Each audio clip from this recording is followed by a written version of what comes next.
There's no point in us putting something out there that has no utility. And I think the guiding principle is always the medical need and where it's going to have an impact. We feel that, where we're going, certainly with the assay, for long COVID or past, is definitely, there's a need for it, sort of thing. And again, we mentioned the ViraxImmune platform. We can take that into many different areas in that, because immune system and immune dysfunction, is problematic in a number of different indications. Welcome, MedTech viewers. Today, as I mentioned in the introduction, we're excited to welcome Dr. Nigel McCracken, Chief Operating Officer at Virax Biolabs. Nigel is a seasoned diagnostic drug development executive with over 3 decades of global leadership experience developing drugs and diagnostics in the area of oncology and infectious diseases. At Virax, he's steering operational execution and scaling innovation in diagnostics, most notably through their ViraxImmune platform, which is now being studied in a major UK-based NHS-led clinical trial. Some of our listeners may remember our conversation with CEO James Foster way back in episode number 164. Believe it or not, that's almost 2.5 years ago, where we discussed building a culture of innovation, working with investors, and ringing the bell at the NASDAQ. A lot has happened since then, and today we bring Nigel back with the latest on their clinical strategy, operational milestones, and what's next for Virax Biolabs. Hey, Nigel, are you ready to be our guru today? Yes, indeed. I'm here. Oh, it's fantastic to have you. So tell us something fun or interesting about yourself or your family so we can get to know you a little better. Yeah, no, so a little bit about myself. Obviously, I'm from Scotland. My passion has always been sport, in particular rugby. So I played rugby pretty much all my sort of life. Played for 40 years. I sort of gave up about 50. That was only because I was still feeling the pain on Tuesday from a Saturday game, and that was the criteria that I had that when it was time to retire. But other than that, I guess I've got the rugby theme sort of carried on with I married a New Zealander, and I've basically my children. One was born in the US in Chicago, and the other one was born in Switzerland. So I've got quite a sort of multi-international family. Yeah, a lot of passports there, but a lot of passports. Yeah, exactly. Yeah. I got to mention the rugby because I grew up playing hockey, and I think rugby was the only sport that I ever saw that I think was potentially rougher than playing hockey. So, rough? No, it's just a fun game. It's a fun game. For sure. Yeah, I love watching it. So, Nigel, as mentioned, some of our audience will remember your CEO, James Foster, from our episode 164, where we talked about innovation, investor engagement, and that NASDAQ listing. So since then, what are some of the bigger developments at Virax, and how has the company evolved? Can you walk us through that? Yeah, I mean, as I said, I think when you spoke to James, I think the company's been about 10 years. It was mostly initially focused around sort of things like PCR tests and antigen tests per se, SARS-CoV or RSV or influenza and things like that. So when we came on, and just before I came on, they sort of pivoted to be more producing sort of in-house diagnostics rather than distributing, which was the previous business plan. Now, in relation to that, our focus is around T-cell assays. And in particular, when we talk about T-cell, we're talking about the immune system, particularly your adaptive immune system. So we're interested in looking at indications where there's a dysfunctional immune system, and that's what we're wanting to measure, or at least wanting to assess. And as well as that, what we also want to do is look at things like your protective immunity to, say, viruses or even some bacteria side of things. So that opens up quite a few indications. So, within the company, we've got this ViraxImmune platform, and we'll get into around where our initial focus is. But our focus is around T-cell diagnostics in and around the adaptive immune status as well as protective immunity. And we can get onto that a wee bit later on. Yeah, I'm sure we will. It's always interesting for us and our gurus to see how companies evolve over time, right? And that's a great reason to have you back and start talking about that.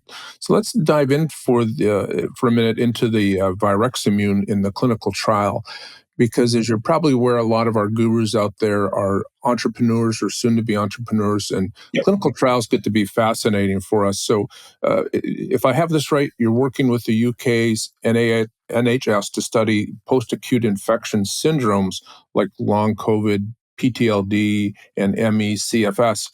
So maybe you can help us out with the goal of the study and why it's such a critical milestone. Sure. Yeah. I mean, look, we've all, we've lived through this sort of, I guess, SARS-CoV pandemic, and and we know all the history of that. And again, you talked about long COVID. I know that we don't really talk about long COVID. It's called something. It's called PASC now, sort of thing. Whatever, it's post-acute sequelae of SARS-CoV. But where we're going at it from is that, look, there is a problem, whether we like to admit it or not. We have people and individuals post SARS-CoV who have got things like symptoms like chronic fatigue. You hear about brain fogs or cognitive problems and whatever. And the reality is whether it's SARS-CoV related or whatever, the incidences following the pandemic are definitely increasing. And people are being affected, and society, it is a burden. And when I say it's a burden, there's a lot of people that can't work for a number of different reasons and whatever, And then I think what we identified is that there is no diagnosis for things like long COVID, or you mentioned post-treatment Lyme disease, or even ME chronic fatigue. And again, the main symptoms, chronic fatigue and cognitive impairment, there's no diagnosis for that. And the thought is that it's a little bit like, from an oncology point of view, we know about certain receptors that are upregulated. We hear about immunotherapies. Now, the receptors for the tumor are pretty much the same as the receptors, that trigger this dysfunction. With things like PD-1, LAG3, and TIGIT. We all know about those if we work within the pharmaceutical industry. The thought here is that with constant stimulation, and when I say stimulation, say something like SARS-CoV, it might not cause the same problems as it did, when it initially was there. But the reality is we're exposed to it all the time, and we're exposed to multiple viruses. And the problem is that in some individuals, that I guess the combination of all of those viruses basically, has an effect on your immune system and the efficiency of your immune system, either to clear that specific virus or in general manifests itself with a little bit of chronic inflammation and things like oxidative stress, and that causes problems. And the problems that we are wanting to look at within these clinical studies you're talking about is linking a signature of a dysfunctional immune system, i.e. your immune system's not working properly, with these main symptoms of chronic fatigue and cognitive impairment. So it's making an association with the immune dysfunction and the actual questionnaire that most people do when they're being assessed for chronic fatigue and cognitive impairment. Cognitive impairment just means things like brain fog, or that you're being a bit forgetful and stuff and things like that. Yeah, that's helpful. And just so I make sure I'm tracking, is what's going on, is it more of like a snowball effect because we're getting exposed to all of these potential viruses? Or is it a continuation of once we had COVID, it's just kind of lurking in the background until... Yes, so it's a little bit of both, but in relation to, over our lifetime, generally what happens, we get exposed to lots of different viruses. The reality is that are we deal with them, but they tend to lie latent within ourselves. So things like we know about herpes virus, like cold sores. Some people, when your immune system's down, you get a cold sore sort of thing. The reality is most of the viruses, like herpes, EBV, CMV, VZV, 80 to 90% of us are exposed to it. And usually they are not a problem until they become a problem. And when they become a problem is when your immune system goes down, then the viruses start to sort of come up a bit again, sort of thing. And so what you were talking about is when you're exposed to viruses and bacteria during your lifetime, that's some of all of those things, can be a bit of a problem in your immune system. And the thought is that your immune system, to get rid of it, it would really need to potentially cause a problem with your general organs. We know about things like cytokine storms from the SARS-CoV epidemic, where people who were hospitalized, they had organ problems because their immune system was basically attacking their own organs. And I think in this instance, in these sort of individuals, your immune system is saying, right, look, I can't get rid of it, but I'm not gonna try and obliterate it because I'm gonna cause problems. And in that instance, what's happening is your immune system is just keeping it at bay, but because of that, you've just got this general inflammation and this general immune dysfunction, which has a knock-on effect. And that's what we are wanted to try and measure. Yeah, that's fantastic, and thank you for the clarification. And then, as I noticed, and I learned when I was doing my research here for this episode, it looks like the T-cell assay space is really heating up. So I'm wondering if you can share with us what makes your FluoroSpot T-cell assay unique, and how does it support earlier and more accurate detection compared to other diagnostic options? Can you help us with that? Yeah, sure, of course. I mean, I think in the early part of the, during the SARS-CoV sort of epidemic, and then post, a lot of the studies that were done in long COVID, as it was called back then, most of the work was sort of done with either ELISA or flow cytometry. Now, the thing about ELISA is, the nice thing about ELISA is you can do lots of panels and you can look at lots of cytokines, the same things that we are specifically looking at. But what it is usually based in blood or plasma, sort of serum. And the problem with serum and plasma is stacked full of all of these chemokines and cytokines and whatever, and the problem is, if you've got a cold or if you've eaten something, or they all change. It goes up and down all the time. So it's very, very hard to actually identify where the source of the problem is. Again, flow cytometry is quite detailed in that you go to the source of the actual virus infection or T-cell dysfunction. But the problem is flow cytometry is not very sensitive and specific.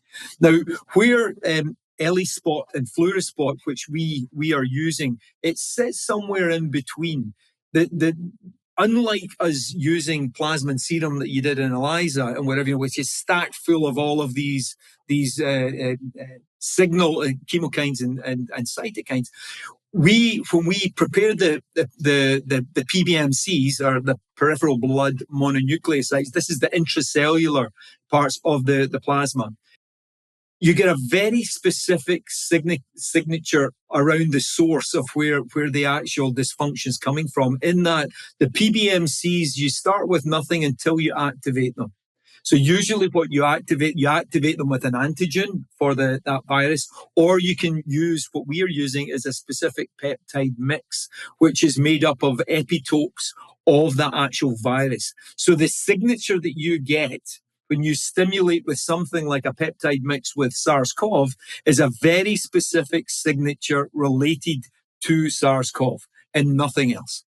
And again, if you then apply SARS-CoV, and then maybe we mentioned EBV or CMV, you get a very, very specific signal around whether EBV or CMV is causing the potential problem. Now, the reality is it could be a combination of all sort of thing, but our test will look at the general immune status, and then it will look at is that immune deficiency coming from SARS-CoV, or is it coming from other specific viruses, which is very different from something like ELISA, which is not specific on the origin of the problem. And that's important because it's important to know what's causing the problem. Is it a combination, or is it a very specific related to the SARS-CoV, which our test will specifically do. Now, the nice thing around the FluoroSpot, there are some tests for ELISpot, but the problem is with the ELISpot, you can look at one specific cytokine in your 96 well plate. With FluoroSpot, you can look at a combination of up to 3. Now, the reason why that's important, something like SARS-CoV, long COVID, or something like ME chronic fatigue, it's a complex disease, and I'm not trying to oversimplify it. But using FluoroSpot, we have the ability to look at a number of different combinations of cytokines rather than just one. So you get the specificity, you get the origin, but you also, because of the complexity of the disease, you've got the ability to look at a number of related cytokines that actually relate back to the immune system. Yeah, it sounds, thank you for that explanation. First of all, that was helpful, but it sounds like almost, I don't mean to oversimplify this, but almost like listening to an AM radio versus a very high fidelity stereo system, right? You're going to get in that signal. It's going to be very exact and very precise. Is that kind of along the right path? Yeah, it is. And I think with the likes of long COVID, I think how do you know if you've got it or not, sort of thing? Because again, the interesting thing around symptoms of chronic fatigue and say cognitive impairment, there's a bit of overlap about what comes first. Because again, some people maybe who are suffering from anxiety, it may actually have chronic fatigue and cognitive impairment.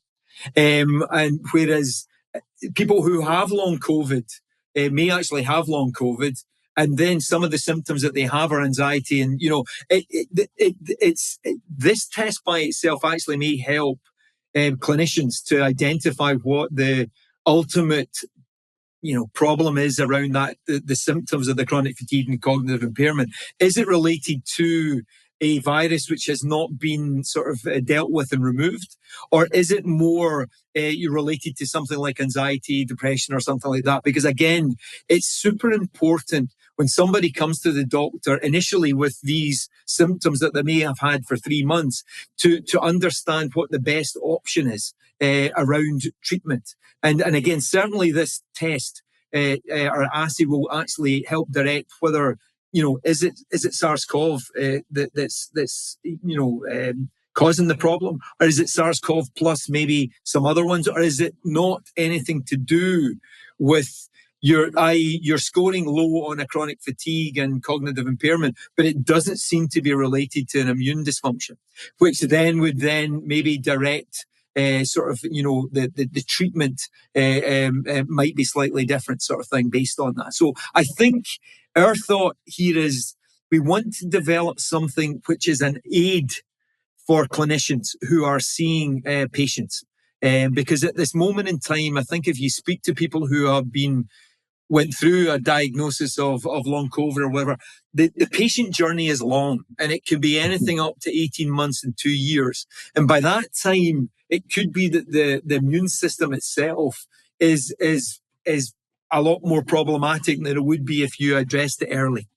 Yeah, that's helpful, and thank you for that. And shifting the conversation a little bit, Nigel, you've held leadership roles, developing drug and diagnostics in both the U.S. and across Europe. So, from your vantage point as a COO, how do you build teams and systems that support both innovation and scalability? Can you help us with that a little bit? Well, yes. I mean, it's an important thing. I mean, building teams and getting the right people in and creating the right environment is super important, to have a functional team. And there's almost 2 bits to it, as you said. There's the innovative part, because ultimately you're wanting to make sure that you're up with what the innovation that's actually going on around, or the disease understanding. So you're interacting with a lot of key opinion leaders and researchers within the area. But also the other part is you're wanting the people who know how to develop a diagnostic, because it's not just the development of the actual test from a scientific point of view, it's also the manufacturing. And that's something that we're actually doing within the lab in Scotland, sort of at BioCity Glasgow. We're manufacturing the actual test itself. So you almost need two separate, groups here. Ones that are very much in the detail, because again, optimizing the conditions, as well as being able to be innovative enough and work with researchers and stuff where a lot of the disease understanding is, to develop something that has utility. There's no point in us putting something out there that has no utility. And I think the guiding principle is always the medical need, and where it's going to have an impact. We feel that where we're going, certainly with the assay for long COVID or PASC, it is definitely there's a need for it, sort of thing. And again, we mentioned the ViraxImmune platform. We can take that into many different areas in that, because immune system and immune dysfunction is problematic in a number of different indications. Yeah, that's helpful. And you mentioned something that I liked, and it's, most people think of innovation as that new product idea, that aha moment, right? But there's an awful lot of innovation that can go around the manufacturing process, right? About how do we take this idea and then get it to the unit volume that we need, right? Sure. Yeah. I mean, that's really where the real soup of the matter is, because you've got to when you think about developing something like that, you want to make sure that, when you run that test, and different operators run the same test, you're going to get the same results. If you're ultimately, we would like to have these in different hospitals, or, in different areas and whatever. And again, you want that to be similar. And that is very, very important. That's where the analytical performance of your assay is actually put together. So there's almost two parts. There's the clinical side of thing about showing that your assay does what it does, but there's also the other analytical, the performance of your assay, to make sure that when you repeat the test, 5-10 times, you're going to get the same result. It doesn't matter who the operator is. It doesn't matter where it is, whatever. And that's super important, to have a team who really understands that. And that's really where the time that's really taken, from having that initial sort of innovative thought to actually developing something that you can then commercialize and then actually use. Yeah, for sure. And then, for our gurus out there, you and your team are currently running the multi-site clinical study, and that's no simple or easy task, right? What have been some of the biggest operational challenges in launching the NHS trial, and what lessons have you learned that other startups can take from your approach? Can you help us out with that? I think the biggest problem, and again, you had mentioned I came I came from pharma, and developing drugs. I worked in translational medicine, so I was always about the target, and then identifying the right population and designing the clinical studies. I think the biggest hurdle that I had, certainly when we talk about the NHS, it's the National Health Service in the UK. That's the main thing. So everybody goes to hospitals. It's part of the NHS. The interesting thing is something like long COVID, and I'm not altogether sure it's the same in the US, but there was no experts for long COVID. There was no long COVID clinics. There was not even any clinics for people with ME chronic fatigue, because again, it wasn't a speciality of that. Now, normally something like oncology, if you're developing a drug in oncology, you go to the oncologist. They're the ones with the patients.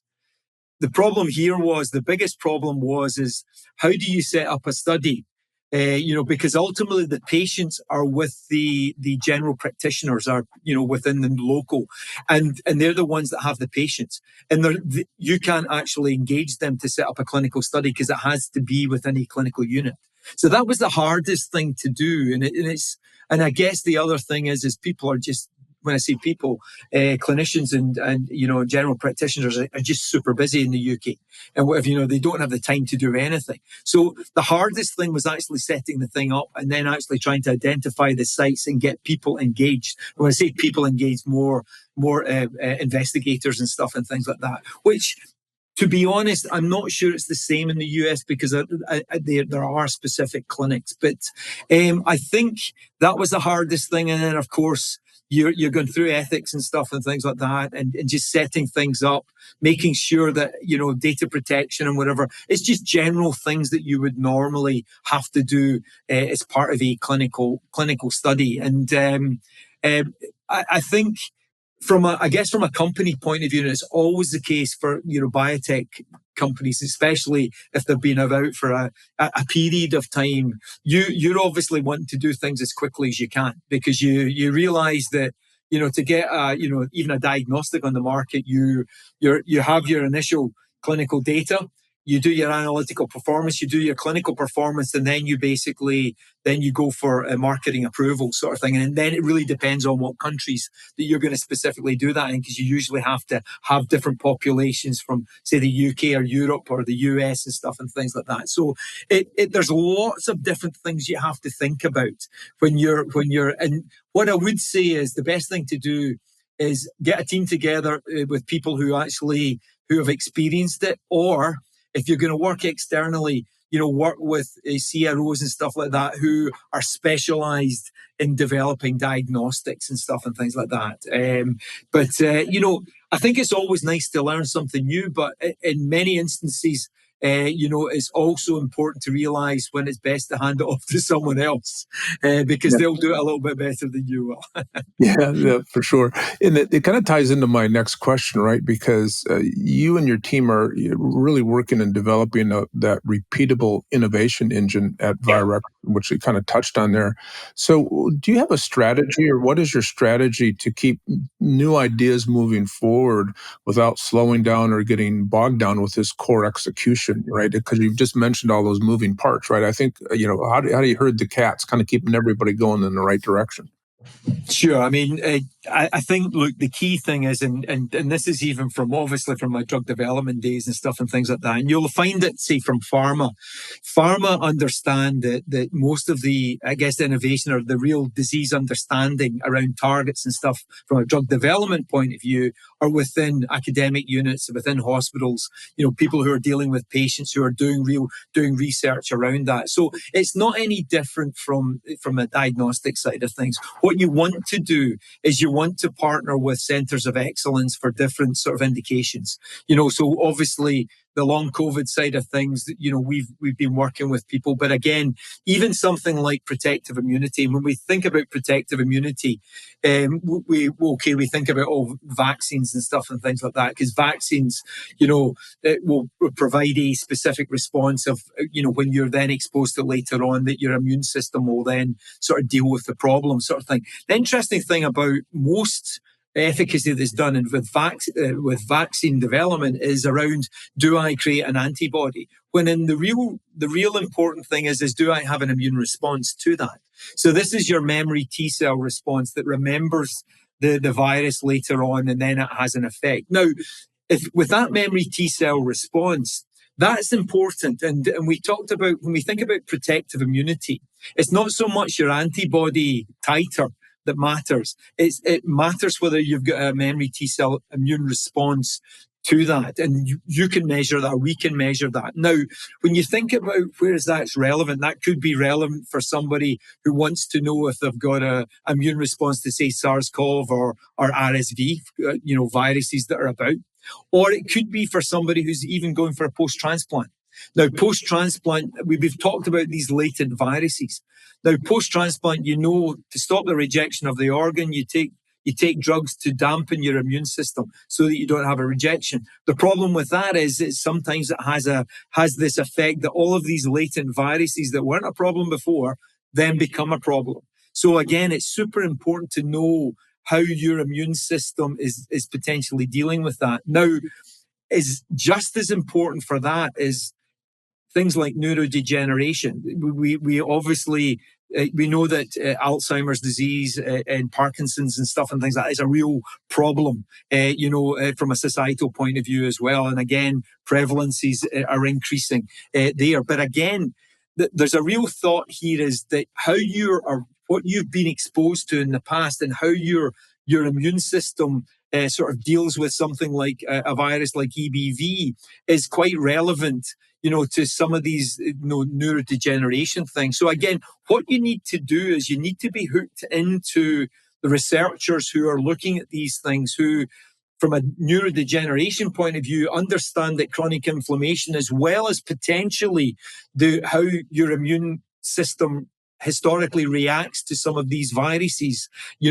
can be a potential, route of research specifically to look at around these neurodegenerative disorders. So I think you've got to be hooked in there, sort of thing. And even when we're bringing something to the market, we go out to the scientific, conferences. We have to have people who are basically publishing, because whether you like it or not, and whatever, we might think that we've got something that's relevant, but the people that are you have to really convince is the scientific and medical community as well. So as part of that sort of strategy about, when we're developing the thing, is to engage as well as actually work with the researchers to publish, around actually using the assay, but also publishing data, because that's the thing that's really going to convince people about the potential utility of something like a diagnostic for that early detection of immune dysfunction. Yeah, that makes total sense. And, with that, you mentioned as you get ready to go to the marketplace, so, Virax has ambitions to scale globally. And from an operation perspective, how are you preparing to support that international growth, through in quality control and customer adoption? Can you give us any insights into that? Yeah, there's different ways that you can actually do this, and that we talked about ViraxImmune platform, which is more around the development of in vitro diagnostics. So these are the things with a CE marking, FDA approved, and whatever, which is full regulatory. Within the US, you also have a thing called the laboratory development test. And this is something that as long as you validate the same assay, you can also potentially, offer that, to clinicians, to people within the public, if they wanted to specifically look at that sort of thing, look at to get tested. So there is that ability. So to prepare the market, you could work with CLIA labs, and again, you would transfer the method over. They could actually run that, and then they could actually generate data. And again, you'll get, with that wealth of information, is the sort of thing that you're going to use to potentially sort of move there. Now, in relation to us from a commercialization point of view, we could adopt about working with multiple CLIA labs in the likes of the US. Ultimately, what you would want to do is you want to get this test in at the beginning of the healthcare system. The person, I've got chronic fatigue, I've got these symptoms or whatever, let's see, this is one of the tests that you would do to see if it's a dysfunctional immune cell or T-cell dysfunction is causing the potential problem. Now, in that instance, you most probably either want to provide that as a central lab, central labs, things like LabCorp or Quest in the US and whatever, that's one approach. Or you could actually, provide the tests to hospitals who are dealing with these patients, sort of thing. So again, it really sort of depends the way that we specifically choose to do that. Now, at this moment in time, I think we are going down the sort of the CLIA lab thing initially, but we're also talking about the potential around opening up either, a central lab, or a labs maybe centrally in, say, the US. I'm using US as an example, East Coast, West Coast, or you potentially could even think about working with somebody like LabCorp or Quest, if, for instance, the numbers are big. Now, the potential numbers for this are huge. When you think about it, I think there's 17, 18 million people in the US who say they've potentially got long COVID or PASC. And for these post-acute infection syndromes, and when I talk about that, I'm talking about anything, where you've had a virus or bacterial infection which has not been cleared. it's around 2 to 3% a year prevalence. Right. These numbers aren't going to get any smaller. So we Right. know that we need to do something about this. And then, so to that point, there is the potential where you might want to get one of the big players in, to take this because they've got everything sort of set up. I think you talked about the scalability, about the manufacturing. Again, what we would look to do is we would look to actually partner with, manufacturing groups that actually can make this available. At this moment in time, we mentioned we're manufacturing the kits. We're also, as part of that, automating that as well, sort of thing, if need be. But it needs to be scalable. We can't do everything all at the one time, but we just need to understand, around, see what the uptake is, and then basically scale accordingly. Yeah. Wow, that's amazing. So, Nigel, this really does seem like a very exciting time for Virax. What's next? What does the future hold for you and your team? Where are you going from here? We're basically, although we've talked about certainly the clinical studies that are ongoing in the UK, and there's 3 of them. We're going to be, I don't think we're going to be having, the nice thing about the US, you can have sort of, they call them pre-submission meetings with the FDA. So we're about to just basically have a pre-sub with the FDA just to basically get an agreement around, the US-based clinical study. The thing is about, going for approval in different countries. Obviously, just the general makeup of the population is different. So when you come to the US, you speak to the FDA, you've got you got to make sure the population that you've got in your clinical studies is appropriate, for the US. And that's something that we're doing. We've already identified the clinical sites in the US that we're going to work with. So our real focus at this moment in time, while these UK studies are ongoing, and we can use some of that data as part of the FDA approval, we're going to be kicking off the clinical studies, I would imagine, late Q3 this year. And that's exciting, because we're working with, key opinion leaders and investigators who really work with these patients. And our thought here is, we really want to drive this certainly through the FDA, so that we can provide clinicians with something that they can use right at the beginning of the journey. Yeah. What an exciting time for you and your team. So, Nigel, first of all, I'd like to thank you and acknowledge you for the time and input it took to be our guru today. If somebody wants to learn a little bit more, how do we find out more? Is there a website? Are you on LinkedIn? Yes. Media? There's a Virax Biolabs website, www.viraxbiolabs.com.